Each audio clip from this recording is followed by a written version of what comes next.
झारखंड, जिसे आज अक्सर एक गरीब या पिछड़ा राज्य समझ लिया जाता है, लेकिन हकीकत इससे कोसों दूर है। ये वही जमीन है जहां देश का करीब 40% खनिज संसाधन मौजूद है। कोयला, लोहा, बॉक्साइट सब कुछ यहाँ है। फिर ये सवाल उठता है कि इतनी दौलत होने के बावजूद ये इलाका पीछे कैसे रह गया। जनाब, इसकी एक बड़ी वजह रही है एक ऐसी सरकारी पॉलिसी जिसने इस पूरे क्षेत्र की तस्वीर बदल दी। साल था 1952। मुल्क के प्रधानमंत्री थे पंडित जवाहरलाल नेहरू और उसी दौर में एक फैसला लिया जाता है। नाम रखा गया फ्रेट इक्वलाइजेशन पॉलिसी। आप में से बहुत लोग इसके बारे में जानते भी होंगे, लेकिन फिर भी हम इसे आसान लफ्जों में आपके सामने रख रहे हैं।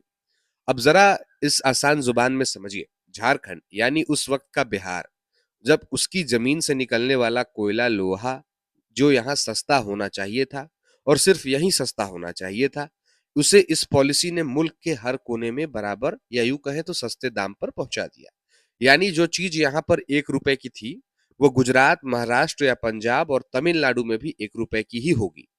अब सवाल ये उठता है, जब दाम हर जगह बराबर ही हो गए, तो इस जमीन का फायदा क्या हुआ? जनाब, यही कहानी ने करवट ली। जहां खनिज था, वहीं फैक्ट्री भी लगनी चाहिए थी, मगर इस पॉलिसी ने वो वजह ही खत्म कर दी। नतीजा ये हुआ कि 1950 से 70 के दशक में बड़ी इंडस्ट्रीज महाराष्ट्र, गुजरात, तमिलनाडु जैसे राज्यों में तेजी से बढ़ी, जबकि झारखंड, तब का बिहार, सिर्फ कच्चा माल देने वाला राज्य बनकर रह गया। एक अनुमान के मुताबिक देश का 60% से ज्यादा कोयला उत्पादन इसी क्षेत्र से होता रहा, लेकिन इंडस्ट्रियल ग्रोथ का बड़ा हिस्सा दूसरे राज्यों में चला गया। नतीजा, यहाँ खदानें तो चलती रहीं मगर कारखाने नहीं लगे। रोजगार के मौके सीमित रहे, लोगों को काम के लिए पलायन करना पड़ा और विकास की रफ्तार धीमी पड़ गई।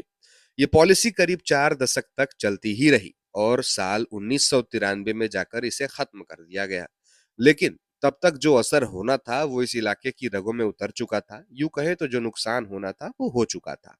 आज जब हम झारखंड को देखते हैं तो हमें सिर्फ एक पिछड़ा राज्य नहीं दिखता, बल्कि वो इतिहास भी दिखता है जब ये इलाका, तब का बिहार, देश का दौलत देता रहने वाला राज्य और बदले में विकास कहीं और होता रहा।